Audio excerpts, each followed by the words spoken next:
ভালোবাসা তোমায় ঘিরে, তুমি তোমার তুলনা পৃথিবীতে আর কেহ নেই তোমার মতো গো মা। যত সুখ ভালোবাসা তোমায় ঘিরে, তুমি তোমার তুলনা। ও মা, তুমি তোমার তুলনা। তুমি স্বপ্ন, তুমি গল্প মাগো, তুমি এক মুঠো ভালোবাসা। তুমি হাসি, তুমি কান্না মাগো, তুমি হৃদয়ের যত আশা।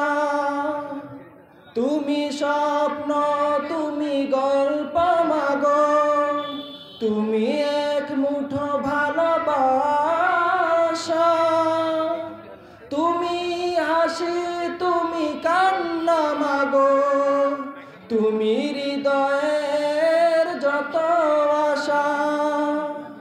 তোমার চলে লুকিয়ে আমি ভুলি সব দুঃখ যাতনা, তুমি তোমার তুলনা। পৃথিবীতে আর কেহ নেই তোমার মতো গো মা। যত সুখ ভালোবাসা তোমায় ঘিরে, তুমি তোমার তুলনা। তুমি আলো, তুমি আশা মাগো, তুমি অপূর্ব ভালো লাগা।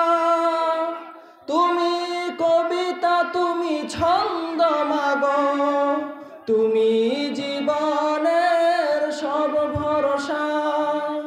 তুমি আলো, তুমি আশা মাগো, তুমি অপূর্ব ভালো লাগা। তুমি কবিতা, তুমি ছন্দ মাগো, তুমি জীবনের সব ভরসা। তোমায় ছাড়া জীবন আমার দুঃখের এক ঠিকানা। পৃথিবীতে আর কেহ নেই তোমার মতো গো মা। যত সব ভালোবাসা তোমায় ঘিরে, তুমি তোমার তুলনা। ও মা, তুমি তোমার তুলনা। ও মা, তুমি তোমার তুলনা। আলহামদুলিল্লাহ, যাবতীয় প্রশংসা একমাত্র মহান রব্বুল আলামিনের জন্য, যে মহান রব্বুল আলামিনের অশেষ মেহেরবানিতে, অশেষ দয়ায় আমরা পবিত্র কোরআন এবং সহিহ সুন্নাহর আলোচনার এই অনুষ্ঠানে উপস্থিত হতে পেরেছি। যে মহান রব আমাদের এরকম সুন্দর একটি অনুষ্ঠানের আয়োজন করার মতো সুযোগ করে দিয়েছেন, সে মহান রবের প্রতি শুকরিয়া জ্ঞাপন করে অন্তরস্থল থেকে ভালোবাসা উজাড় করে দিয়ে সে রবের প্রতি শুকরিয়া জ্ঞাপন করি। আমরা সকলে বলি আলহামদুলিল্লাহ।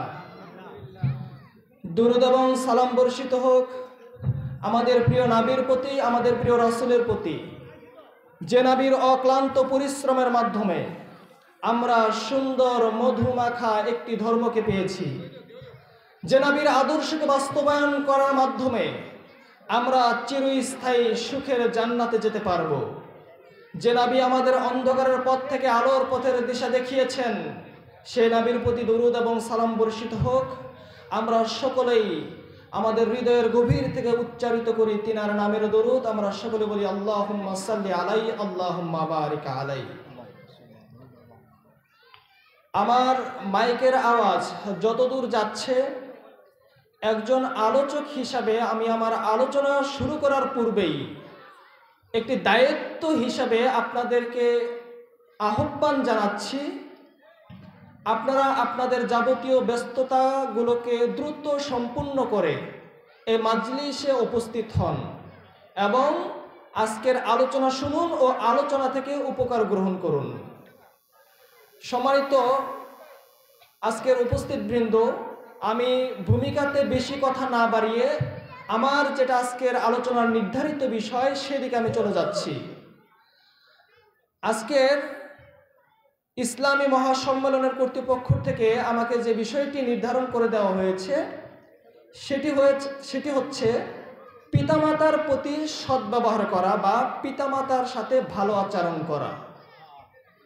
এই বিষয়টি এমন একটি বিষয় যার ভিতরে অনেক তথ্যবহুল আলোচনা আছে, তবে সকল তথ্যবহুল আলোচনাকে স্টপ করে দিয়ে শুধু যদি কাউকে বলা হয় পিতামাতার প্রতি সদ্ব্যবহার করতে হবে, পিতামাতার সাথে ভালো আচরণ করতে হবে, তাহলে এই কথাটার বেশি ব্যাখ্যা বিশ্লেষণ করার প্রয়োজন হয় না। কেননা আমরা জানি যে পিতামাতা তাদের সাথে সদ্ব্যবহার করতে হবে, তাদের সাথে ভালো আচরণ করতে হবে। আমরা যদি একটু আমাদের ব্রেনটা খাটিয়ে দেখি তাহলে আমরা দেখতে পারবো যে পিতামাতার মাধ্যমেই কিন্তু আমরা এই দুনিয়াতে এসেছি। আমরা চলাফেরা করছি, হাঁটাহাঁটি করছি, কথাবার্তা বলছি, আমাদের জীবনের কত কাজগুলো আমরা সম্পাদন করছি। এই যে দুনিয়াতে আমরা আসলাম, কোন মাধ্যমে আমরা দুনিয়াতে এসেছি? আমাদের পিতামাতার মাধ্যমে আল্লাহ রাব্বুল আলামিন সৃষ্টি করেছেন, আর আমরা আমাদের পিতামাতার মাধ্যমে এই দুনিয়াতে এসেছি। এই জন্য পিতামাতাদের সাথে আমাদের সদাচরণ করা উচিত, ভালো ব্যবহার করা উচিত। আরেকটি গুরুত্বপূর্ণ তথ্য হচ্ছে আল্লাহ রাব্বুল আলামিন তেনার ইবাদত করার পরেই 2 নম্বরে আল্লাহ রাব্বুল আলামিন স্থান দিয়েছেন পিতামাতার সাথে সদাচরণ করার, পিতামাতার সাথে ভালো ব্যবহার করার। সর্বপ্রথম আল্লাহর ইবাদত করতে হবে, একনিষ্ঠভাবে আল্লাহর ইবাদত করতে হবে। তিনার ইবাদতের সাথে কাউকে শরীক করা যাবে না, শিরক স্থাপন করা যাবে না। এরপরেই আল্লাহ রাব্বুল আলামিন যে নির্দেশ দিয়েছেন সেই নির্দেশটা হচ্ছে পিতামাতার সাথে সদাচরণ করতে হবে। তাহলে দেখুন ইবাদতের কত ধরন রয়েছে, কত সেক্টর রয়েছে, কত স্তর রয়েছে। সবার প্রথমে আল্লাহ রাব্বুল আলামিন তিনার ইবাদত করার কথা বললেন, এবং দ্বিতীয়তে অন্য কোনো কিছু না বলে আল্লাহ রাব্বুল আলামিন পিতামাতার প্রতি সদাচরণ করার, ভালো আচরণ করার নির্দেশ দিলেন। একইভাবে আল্লাহ রাসূল সাল্লাল্লাহু আলাইহি ওয়াসাল্লামকেও যখন জিজ্ঞাসা করা হয়েছে, তিনিও সর্বপ্রথম আল্লাহ রাব্বুল আলামিনের ইবাদত করার কথা বলেছেন, এবং তারপরে রাসূল সাল্লাল্লাহু আলাইহি ওয়াসাল্লাম নির্দেশ দিয়েছেন পিতামাতার সাথে সদাচরণ করার বা পিতামাতাদের সাথে ভালো ব্যবহার করার।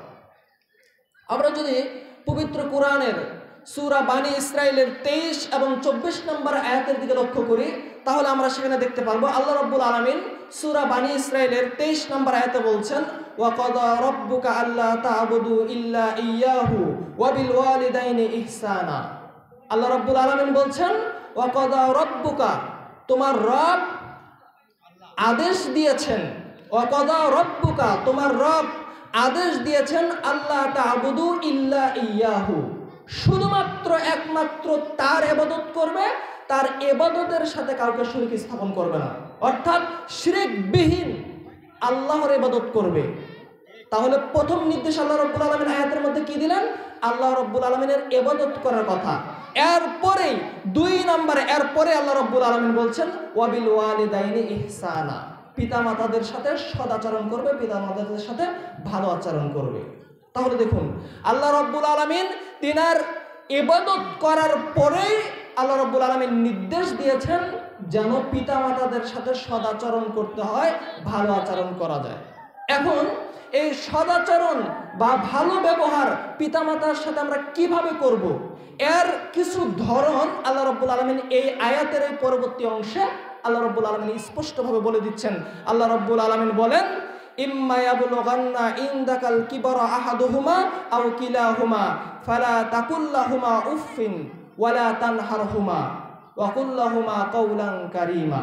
আল্লাহ রাব্বুল আলামিন বলছেন, ইম্মা ইয়াবলুগান্না ইনদাকাল কিবরা আহাদুহুমা আও কিলাহুমা, তোমার জীবনদশা অবস্থায় যদি তাদের কোনো একজন অথবা উভয় তোমার নিকট বৃদ্ধ অবস্থায় পৌঁছে যায়। আয়াতের অর্থগুলো একটু মনোযোগ দিয়ে শোনার চেষ্টা করবেন। আল্লাহ রাব্বুল আলামিন বলছেন, তোমার পিতামাতা উভয়ে অথবা তাদের কোনো একজন যদি তোমার নিকটে বৃদ্ধ অবস্থায় পৌঁছে যায়, অর্থাৎ আপনি বেঁচে আছেন, আপনার পিতামাতাও বেঁচে আছে, কিন্তু তারা বয়স্ক হয়ে গিয়েছে, বৃদ্ধ হয়ে গিয়েছে, এমন অবস্থা যদি চলে আসে, আল্লাহ রাব্বুল আলামিন বলছেন ফালা তাকুল্লাহুমা উফিন, সরাসরি আল্লাহ রাব্বুল আলামিন বলছেন তাদের সাথে উফ বলো না। স্বয়ং আল্লাহ রাব্বুল আলামিন বলছেন, পিতামাতা উভয়ে অথবা তাদের কোনো একজন যদি তোমার নিকটে বৃদ্ধ অবস্থায় পৌঁছে যায়, তাহলে তোমরা তাদের সাথে এমনভাবে আচরণ করবে যে তাদেরকে উহ শব্দটা বলবে না। জাস্ট এই শব্দটা আপনারা লক্ষ্য করুন। আল্লাহ রাব্বুল আলামিন পিতামাতাদের সাথে এমনভাবে সদাচরণ করতে বলেছেন, এমনভাবে ব্যবহার করতে বলেছেন, তাদের সাথে কথাবার্তায় কখনো উহ শব্দটা বলা যাবে না। তাহলে এখন আপনি বুঝে নেন যে তাদের সাথে কিভাবে চলাফেরা করতে হবে। এই যে আমরা বিরক্ত হই, বিভিন্ন কাজে বিরক্ত হয়ে কোনো কিছু না করতে পারলেও আমরা অন্তত উহ বলি, এই যে উহ শব্দটা, এই শব্দটা পর্যন্ত পিতামাতার ক্ষেত্রে বলা যাবে না। তাদের সাথে এমনভাবে সদাচরণ করতে হবে। তাহলে এটা দ্বারা বোঝা যায় যে পিতামাতাদের সাথে আমাদের কেমনভাবে দুনিয়াতে চলাফেরা করা উচিত। একটি সংক্ষিপ্ত ঘোষণা দিয়ে দিচ্ছি, সেটি হচ্ছে মহিলাদের জন্য খোরশেদ মেম্বার সাহেবের বাড়ির উঠানে ব্যবস্থা করা হয়েছে। আমাদের যারা মহিলা মা বোন রয়েছেন, আপনারা খোরশেদ মেম্বার সাহেবের বাড়ির উঠানে সেখানে অবস্থান করবেন ইনশাআল্লাহ। তো যেটা বলছিলাম যে পিতামাতার সাথে এমনভাবে সদাচরণ করতে হবে যে তারা যদি বৃদ্ধ অবস্থায় পৌঁছে যায়, তাদের সাথে উহ শব্দটা পর্যন্ত বলা যাবে না।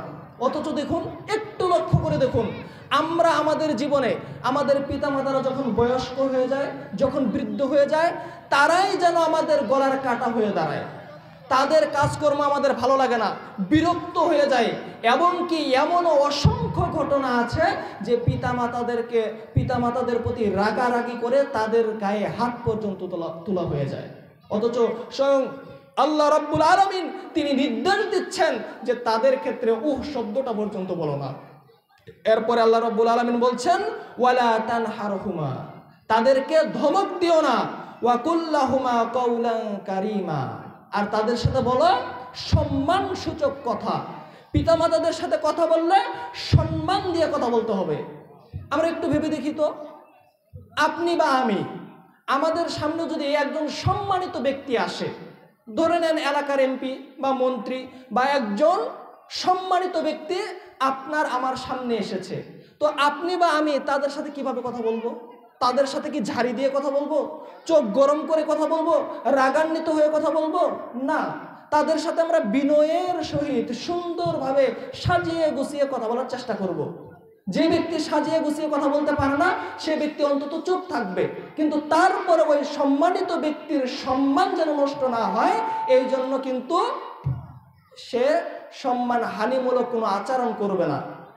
আল্লাহ রাব্বুল আলামিন পিতা মাতাদের সাথে কথা বলার ক্ষেত্রে সেরকম কোনো কিছু প্রয়োগ করতে বলেছেন যে তাদের সাথে যখন কথা বলবে তখন কওলান কারীমা, সম্মানসূচক কথা তাদের সাথে বলবে।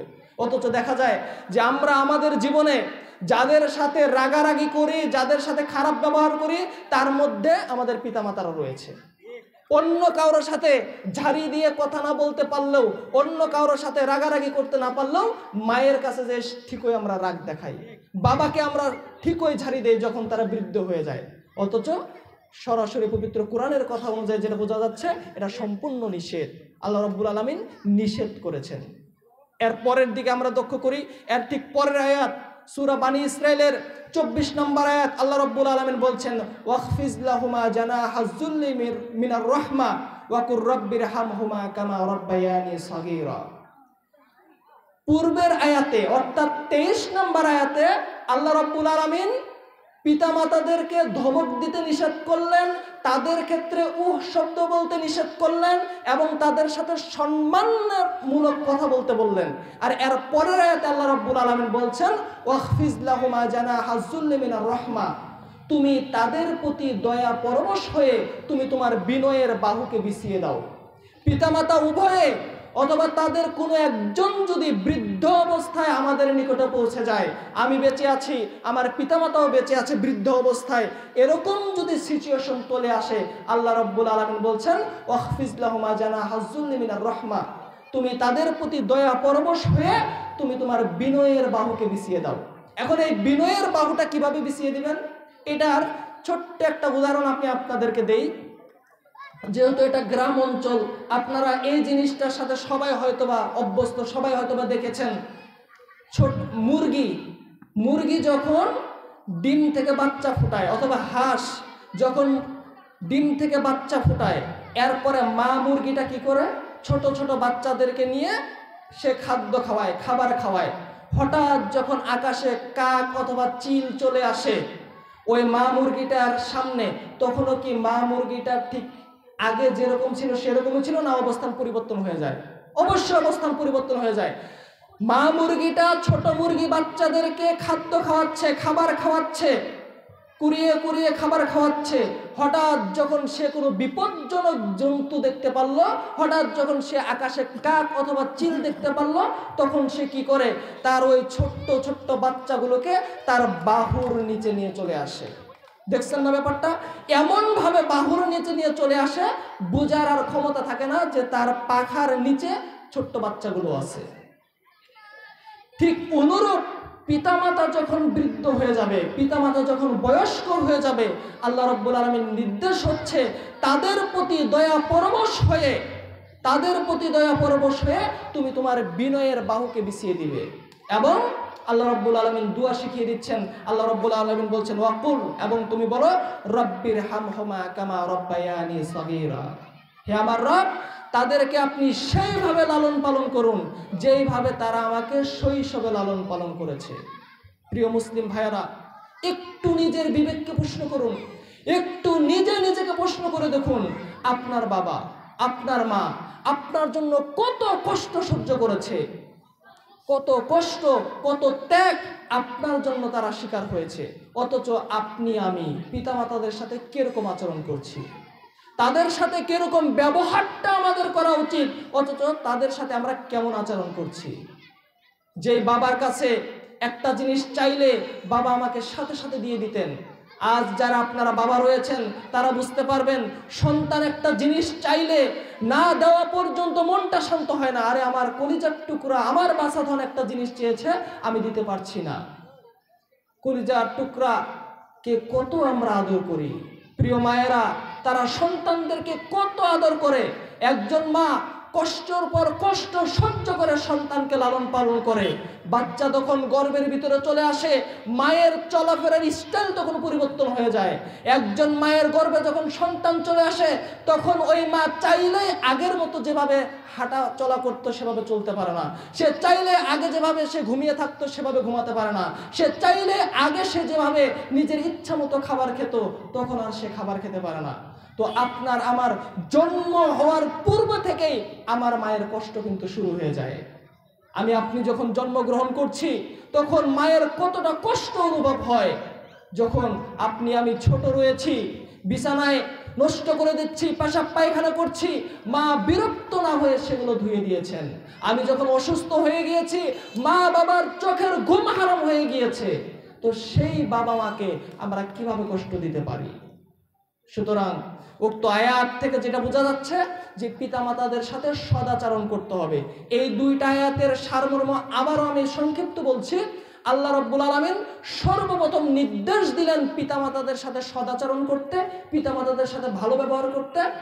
এরপরে আল্লাহ রাব্বুল আলামিন বললেন যে তাদের কোনো একজন অথবা তারা উভয়েই যদি তোমার নিকটে বৃদ্ধ অবস্থায় পৌঁছে যায়, তাহলে তাদেরকে শব্দ পর্যন্ত বলো না, তাদেরকে সম্মানসূচক কথা বলো, তাদেরকে ধমক দিও না। এরপরে আল্লাহ রাব্বুল আলামিন পরবর্তী আয়াতে বললেন যে তাদের জন্য দয়া পরবশ হয়ে তুমি তোমার বিনয়ের বাহুকে বিছিয়ে দাও এবং তাদের জন্য দোয়া করো, রব্বির হামহুমা কামা রব্বায়ানি সাগীরা। তো আয়াতের ভিতরে আমরা লক্ষ্য করলাম যে আল্লাহ রাব্বুল আলামিন তিনার ইবাদত করার পরে নির্দেশ দিয়েছেন পিতামাতাদের সাথে সদাচরণ করতে। এখন একটু আসুন আমরা হাদিসের দিকে লক্ষ্য করি। রাসূল সাল্লাল্লাহু আলাইহি ওয়াসাল্লাম কোন কাজগুলোকে গুরুত্ব দিয়েছেন? আমরা যদি হাদিসের দিকে দেখি, সরাসরি বুখারীর হাদিস, হাদিস নাম্বার 502। রাসূল সাল্লাল্লাহু আলাইহি ওয়াসাল্লামকে প্রশ্ন করা হলো, সাআলতুন নবী সাল্লাল্লাহু আলাইহি ওয়াসাল্লাম, রাসূল সাল্লাল্লাহু আলাইহি ওয়াসাল্লামকে প্রশ্ন করা হলো, আইয়ুল আমালি আহাব্বু ইলাল্লাহ, আল্লাহ রাব্বুল আলামিনের নিকটে সবচাইতে ভালোবাসার আমল, সবচাইতে প্রিয় আমল কোনটা? একটু লক্ষ্য করে দেখুন, বুখারীর হাদিস, রাসূল সাল্লাল্লাহু আলাইহি ওয়াসাল্লামকে প্রশ্ন করা হলো আল্লাহ রাব্বুল আলামিনের নিকটে সবচাইতে পছন্দের আমল কোনটা? রাসূল সাল্লাল্লাহু আলাইহি ওয়াসাল্লাম তখন উত্তর দিচ্ছেন, as-salatu ala ওয়াক্তিহা, ওয়াক্ত অনুযায়ী, টাইম অনুযায়ী সালাত আদায় করা। এরপরে সুম্মা আইয়ুন, রাসূল সাল্লাল্লাহু আলাইহি ওয়াসাল্লামকে বলা হলো, হে আল্লাহর রাসূল এরপরে কোনটি? রাসূল সাল্লাল্লাহু আলাইহি ওয়াসাল্লাম বললেন, বিররুল ওয়ালিদাইন, পিতামাতার সাথে সদাচরণ করা, পিতামাতাদের সাথে ভালো আচরণ করা। ক্বালা সুম্মা আইয়ুন, রাসূল সাল্লাল্লাহু আলাইহি ওয়াসাল্লামকে প্রশ্ন করা হলো, হে আল্লাহর রাসূল এরপরে কোনটা? রাসূল সাল্লাল্লাহু আলাইহি ওয়াসাল্লাম বললেন, আল জিহাদু ফি সাবিলিল্লাহ, আল্লাহর রাস্তায় যুদ্ধ করা, জিহাদ করা। আবারও বলছি, রাসূল সাল্লাল্লাহু আলাইহি ওয়াসাল্লামকে প্রশ্ন করা হলো, হে আল্লাহর রাসূল আল্লাহ রাব্বুল আলামিনের নিকটে কোন আমলটা সবচাইতে পছন্দের, সবচাইতে প্রিয়? রাসূল সাল্লাল্লাহু আলাইহি ওয়াসাল্লাম প্রথমে রাসূল সাল্লাল্লাহু আলাইহি ওয়াসাল্লাম বললেন, সময় অনুযায়ী, ওয়াক্ত অনুযায়ী সালাত আদায় করা, অর্থাৎ আল্লাহর ইবাদত করার কথা তিনি বললেন। 2 নম্বরে আবারও যখন রাসূল সাল্লাল্লাহু আলাইহি ওয়াসাল্লামকে প্রশ্ন করা হলো, হে আল্লাহর রাসূল এরপরে কোনটা? রাসূল সাল্লাল্লাহু আলাইহি ওয়াসাল্লাম অসংখ্য অনেক আমলের কথা বললেন না, তিনি বললেন বিররুল ওয়ালিদাইন, পিতামাতার সাথে সদাচরণ করা, পিতামাতাদের সাথে ভালো আচরণ করা। এরপরে যখন আবার রাসূল সাল্লাল্লাহু আলাইহি ওয়াসাল্লামকে প্রশ্ন করা হলো, তখন তিনি বললেন যে আল্লাহর রাস্তায় জিহাদ করা বা যুদ্ধ করা। তাহলে পবিত্র কোরআনের আয়াতের দিকেও লক্ষ্য করলে আমরা দেখতে পারলাম আল্লাহ রাব্বুল আলামিন সর্বপ্রথম তিনার ইবাদত করার কথা বলেছেন এবং তারপরে পিতামাতাদের সাথে সদাচরণ করতে বলেছেন। আবার যখন রাসূল সাল্লাল্লাহু আলাইহি ওয়াসাল্লামকে প্রশ্ন করা হলো, হে আল্লাহ রাসূল আল্লাহ রাব্বুল আলামিনের নিকটে সবচাইতে প্রিয় আমল কোনটা? রাসূল সাল্লাল্লাহু আলাইহি ওয়াসাল্লাম প্রথমে আল্লাহর ইবাদত করার কথা বললেন এবং তারপরে পিতামাতাদের প্রতি সদাচরণ করার কথা বললেন। সো আমরা উক্ত আয়াত এবং হাদিস থেকে বুঝতে পারছি অবশ্যই পিতামাতাদের সাথে আমাদের ভালো আচরণ করতে হবে, সদাচরণ করতে হবে। সম্মানিত উপস্থিতি, পিতামাতাদের সাথে অবশ্যই আমাদের সদাচরণ করতে হবে। আমরা যে সদাচরণগুলো করি, ভালো ব্যবহারগুলো আমরা মানুষদের সাথে করি, এই সকল মানুষদের ভিতরে সবচাইতে এর হক রাখে আমাদের বাবা মা। সদাচরণ, ভালো ব্যবহার, ছাত্র শিক্ষকের সাথে ভালো ব্যবহার করে, কর্মচারী অফিসার তার উপরের অধীনস্থ ব্যক্তির সাথে ভালো আচরণ করে, এমনি সাধারণ একজন ব্যক্তি আরেকজন ব্যক্তির সাথে ভালো আচরণ করে, সদ্ব্যবহার করে। তো এই সদ্ব্যবহার, ভালো ব্যবহার আমার নিকট থেকে কে পাওয়ার সবচাইতে বেশি হকদার? সেটা হচ্ছে আমার বাবা এবং মা। আমাদের পরিচিত একটি হাদিস, যেটা প্রায় সকলেই আমরা জানি। হাদিসটি আমরা পাবো মিশকাতের 4911 নম্বর হাদিসে। রাসূল সাল্লাল্লাহু আলাইহি ওয়াসাল্লাম বলছেন, হাদিসটা বর্ণনা করছেন আবু হুরায়রা রাদিয়াল্লাহু তাআলা আনহু। তিনি বলছেন যে এক ব্যক্তি রাসূল সাল্লাল্লাহু আলাইহি ওয়াসাল্লামকে প্রশ্ন করলেন, ইয়া রাসূলুল্লাহ মান আহাক্কু বিহুসনি সাহাবাতি, হে আল্লাহর রাসূল আমার নিকট থেকে ভালো আচরণ পাওয়ার, উত্তম আচরণ পাওয়ার অধিক হকদার কে? আমি যে মানুষদের সাথে ভালো আচরণ করব, মানুষদের সাথে সদ্ব্যবহার করব, মানুষদের সাথে সুন্দরভাবে আচরণ করব, তো কে এর বেশি হকদার? তখন রাসূল সাল্লাল্লাহু আলাইহি ওয়াসাল্লাম বললেন, উম্মুকা, তোমার মা। ওই ব্যক্তি বললেন, সুম্মা আইয়ুন, হে আল্লাহর রাসূল এরপর কে? রাসূল সাল্লাল্লাহু আলাইহি ওয়াসাল্লাম বললেন, উম্মুকা, তোমার মা। আবার রাসূল সাল্লাল্লাহু আলাইহি ওয়াসাল্লামকে বলা হলো, হে আল্লাহর রাসূল এরপরে কে? রাসূল সাল্লাল্লাহু আলাইহি ওয়াসাল্লাম বললেন, উম্মুকা, তোমার মা। আবার রাসূল সাল্লাল্লাহু আলাইহি ওয়াসাল্লামকে বলা হলো, হে আল্লাহর রাসূল এরপরে কে? তখন রাসূল সাল্লাল্লাহু আলাইহি ওয়াসাল্লাম বললেন, আবুকা, তোমার পিতা। তাহলে দেখুন, আমরা মানুষদের সাথে যে ভালো আচরণগুলো করব, সদ আচরণগুলো করব, সেগুলো তো করবই। তার ভিতরে সবচাইতে বেশি এই আচরণটা আমাদের কাছ থেকে, আমাদের নিকট থেকে পাওয়ার যিনি হকদার, তিনি হচ্ছেন আমাদের মা। তিনার হক সবচেয়ে বেশি, এবং এরপর হচ্ছে আমাদের বাবা। অথচ নিজের বিবেককে একটু প্রশ্ন করে দেখুন, একটু চোখটা খুলে সমাজের দিকে তাকান, একটু চোখটা খুলে পরিবেশটার দিকে তাকান, দেখবেন যে পিতামাতাদের সাথে আমরা রাগে কথা বলে বেশি, পিতামাতাদের সাথে আমরা ধমক দিয়ে কথা বলে বেশি। অন্যজনের সাথে যেই কথাটা ধমক দিয়ে বলতে পারি না, পিতামাতার সাথে ঠিকই আমরা সেভাবে কথা বলি। অথচ আল্লাহ রাব্বুল আলামিনের কি নির্দেশ, রাসূল সাল্লাল্লাহু আলাইহি ওয়াসাল্লামের কি নির্দেশ, সেগুলো আমরা ফলো করছি না। সুতরাং অবশ্যই আমাদেরকে পিতামাতাদের সাথে ভালো আচরণ করতে হবে, পিতামাতাদের সাথে সদাচরণ করতে হবে। এমনকি পিতামাতাদের সাথে যে ভালো আচরণ করতে হবে, এমনকি যদি পিতামাতা মুশরিক হয়, পিতামাতা যদি অমুসলিম হয়, তারপরেও তাদের সাথে ভালো আচরণ করতে হবে, সদাচরণ করতে হবে। কথা শুধু এই পর্যন্ত না, কথাটা আমার কথাটা পুরোপুরি শুনবেন। আমি বলছি, পিতামাতার সাথে সদাচরণ করতে হবে, পিতামাতার সাথে ভালো আচরণ করতে হবে, যদিও তারা মুশরিক হয়, যদিও তারা অমুসলিম হয়। আপনি তাদের কথাগুলোকে অ্যাভয়েড করবেন, আপনি তাদের কথাগুলোকে শুনবেন না, কিন্তু এর মানে এই নয় যে তাদের প্রতি আপনি অন্যায় করবেন, তাদের প্রতি আপনি অত্যাচার করবেন, তাদেরকে কোনো কিছু চাপিয়ে দিবেন, এরকমটা না। এরকমই এক ধরনের কথা আল্লাহ রাব্বুল আলামিন পবিত্র কোরআন সূরা লোকমানের 15 নম্বর আয়াতে বলেছেন। আমরা যদি সূরা লোকমানের 15 নম্বর আয়াতটা লক্ষ্য করি, তাহলে সেখানে আমরা দেখতে পারবো আল্লাহ রাব্বুল আলামিন বলছেন, ওয়া ইন জাহাদাকা আলা আন তুশরিকা বি মা লাইসা লাকা বিহি ইলম। একটু লক্ষ্য করুন, আল্লাহ রাব্বুল আলামিন বলছেন, যদি তোমার পিতামাতা তোমাকে এমন বিষয় চাপিয়ে দেয় যার ব্যাপারে তোমার কোনো জ্ঞান নাই।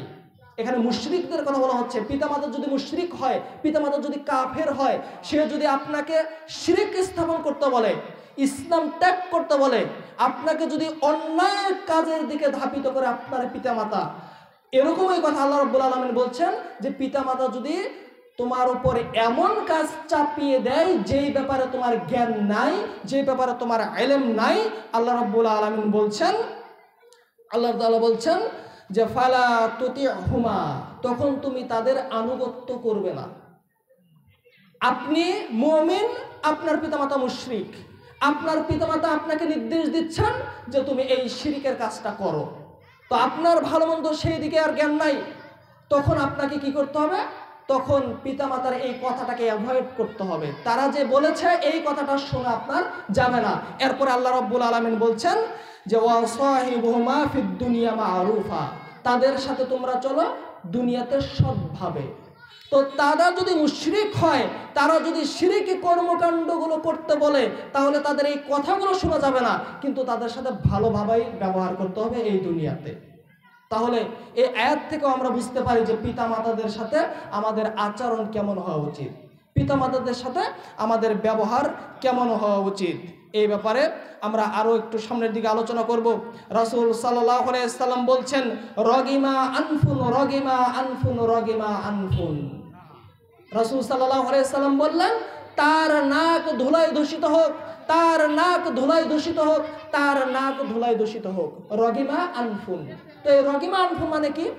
এই রগিমা আনফুন অর্থ হচ্ছে, তৎকালীন সময়গুলোতে যারা আরবি ভাষায় কথা বলতো, তিনারা এক ধরনের ধিক্কার সূচক কথা বলতেন, যেটা হচ্ছে রগিমা আনফুন, মানে তোমার নাক ধুলায় দূষিত হোক। তো এটাকে আমি একটু অন্যভাবে আপনাদেরকে বোঝাচ্ছি। আমরা সাধারণত লজ্জাস্থান ব্যতীত লজ্জা পাই কোথায়?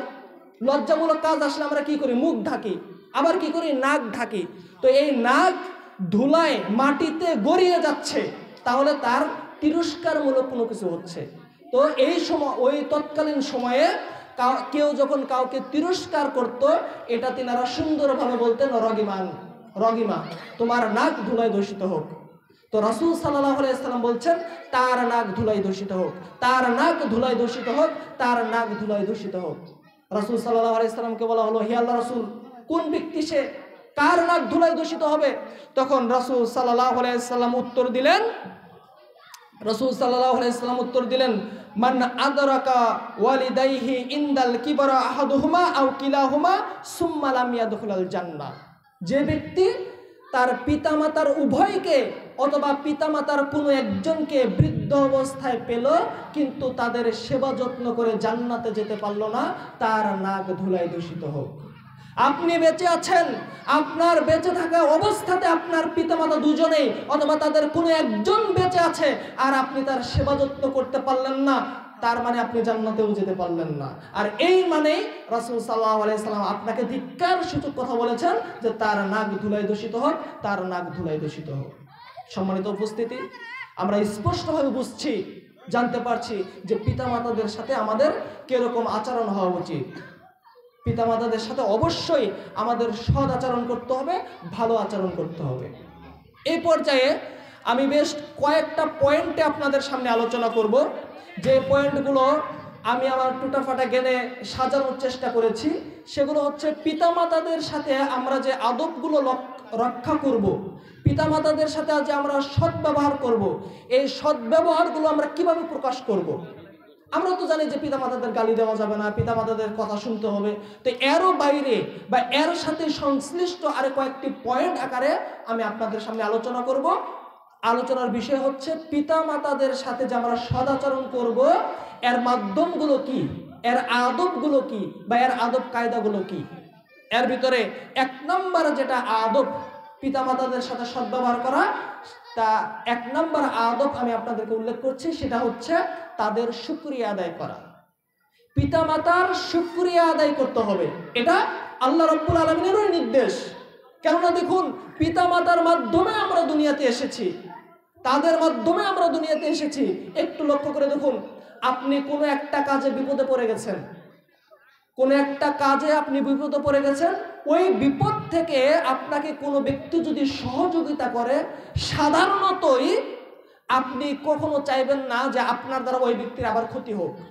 আপনি বিপদে পড়েছেন, একজন ব্যক্তি আপনাকে হেল্প করেছে, সহযোগিতা করছে, তাহলে আপনি কিন্তু আপনার বিবেক যদি সুস্থ হয় তাহলে আপনি কখনো চাইবেন না যে তার আপনি ক্ষতি করেন। তার আপনি চাইবেন যে সে আমাকে আজকে উপকার করেছে, আমি তার কখনো এই উপকারটা করতে পারবো। তো অনুরূপভাবে যেই পিতামাতার মাধ্যমে আমরা দুনিয়াতে আসলাম, যে পিতামাতার মাধ্যমে আমরা দুনিয়াতে এসে এত কিছু করতে পারছি, সেই পিতামাতার কেন আমরা শুকরিয়া আদায় করব না? কেন তাদের শুকরিয়া আদায় করব না?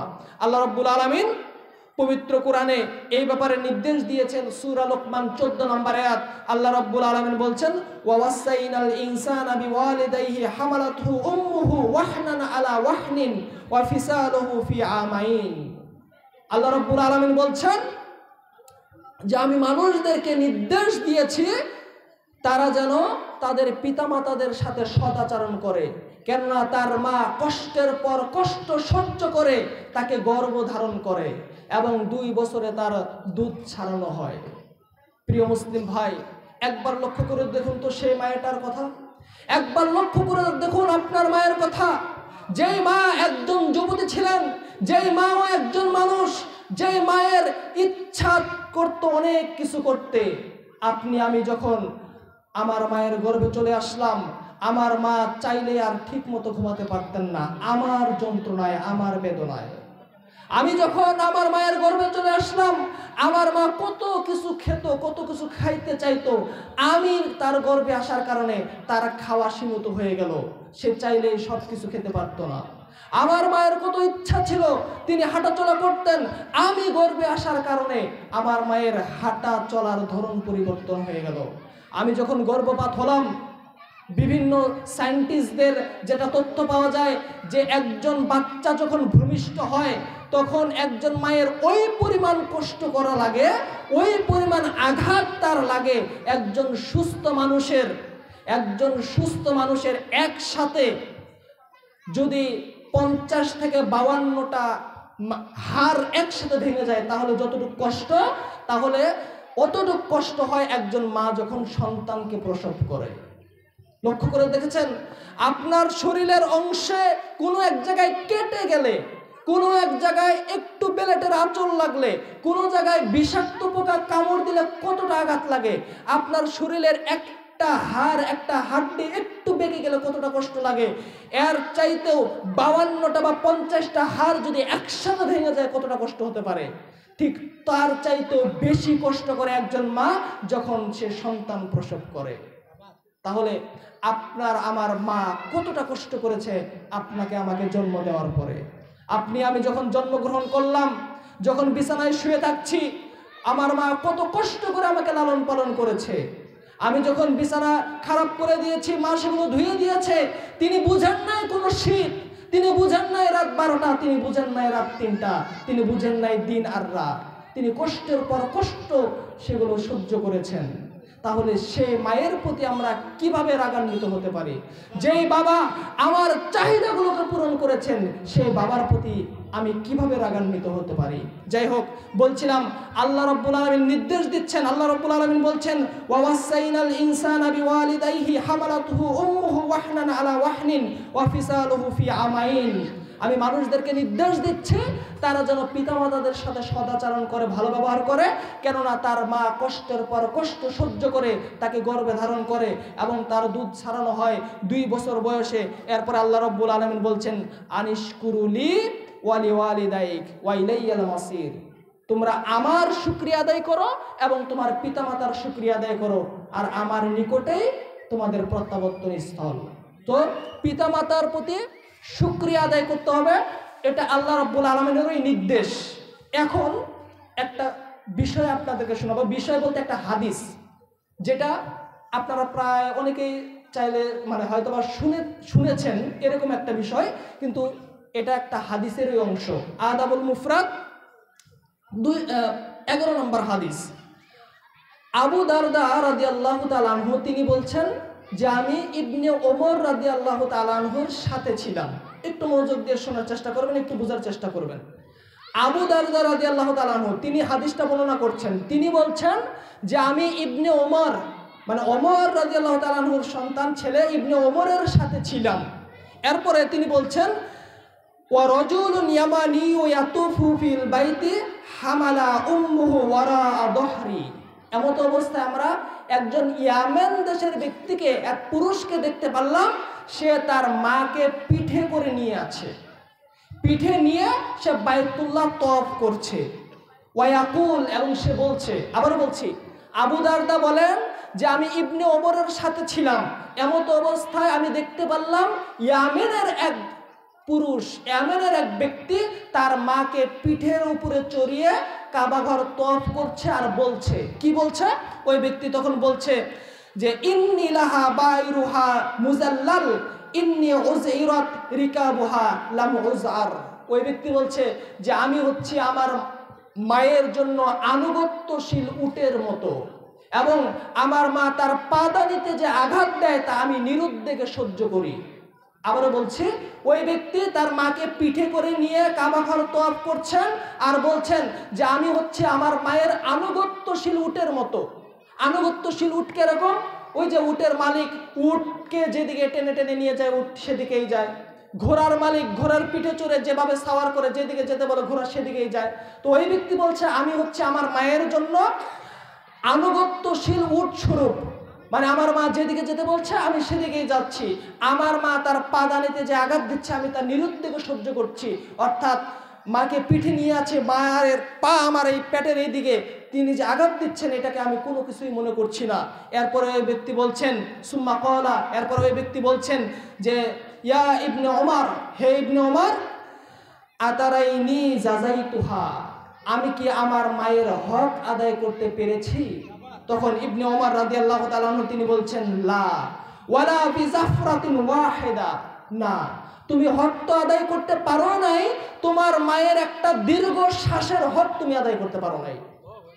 তোমার মা যে বেঁচে আছে, তোমার মা যে নিঃশ্বাস ছাড়ছে, এই নিঃশ্বাসের একটা হক তুমি আদায় করতে পারো নাই। তাহলে লক্ষ্য করে দেখুন তো, ওই ব্যক্তি ইয়ামান থেকে বাইতুল্লাহতে এসেছে, সেখানে কাবা ঘর তওয়াফ করছে মাকে পিঠে নিয়ে, এরপরেও মায়ের একটা দীর্ঘ শ্বাসে পর্যন্ত সেই সুযোগটা সেই হকটা তিনি আদায় করতে পারেননি। তো আমার আলোচনা খুব দীর্ঘ ছিল, অত্যন্ত সংক্ষিপ্তের সাথে শেষ করছি। সর্বশেষ যে পয়েন্টটা বলবো, আমি অনেকগুলো পয়েন্ট এখানে উল্লেখ করে নিয়ে এসেছিলাম, প্রায় 9টা পয়েন্ট, একটা পয়েন্ট জাস্ট আমার বলা হলো। দ্বিতীয় আরেকটা পয়েন্ট সংক্ষেপে বলেই আমি শেষ করব, সেটি হচ্ছে যে পিতামাতা মৃত্যুর পরে তাদের জন্য দোয়া করা। পিতামাতা মারা গেছে, পিতামাতা মৃত্যুবরণ করেছে, তো পিতামাতা মৃত্যুর পরে তাদের জন্য দোয়া করতে হবে। এ ব্যাপারে রাসূল সাল্লাল্লাহু আলাইহি ওয়াসাল্লামের ওই হাদিসটিকে আপনাদেরকে স্মরণ করে দিচ্ছি। আবু হুরায়রা রাদিয়াল্লাহু তাআলা আনহু থেকে বর্ণিত, তিনি বলেন রাসূল সাল্লাল্লাহু আলাইহি ওয়াসাল্লাম বলেছেন, মানুষ যখন মারা যায় তার সকল আমল বন্ধ হয়ে যায় তিনটি আমল ব্যতীত। মানুষ মারা গেছে, তার সকল আমল বন্ধ, তবে তিনটি আমল তার জারি থাকে, চালু থাকে। এর মধ্যে একটি হচ্ছে, তিনটি যেহেতু আছে আমি একটু উলট পালট করে বলি। একটি হচ্ছে সাদকায়ে জারিয়া। আপনি যদি এমন সাদকা দুনিয়াতে করে যান যে সাদকাটা চলমান সাদকা, এক জায়গায় পানির সমস্যা, আপনি একটু টিউবওয়েলের একটা মোটরের ব্যবস্থা করলেন, সেখান থেকে মানুষেরা যতদিন চালাবো,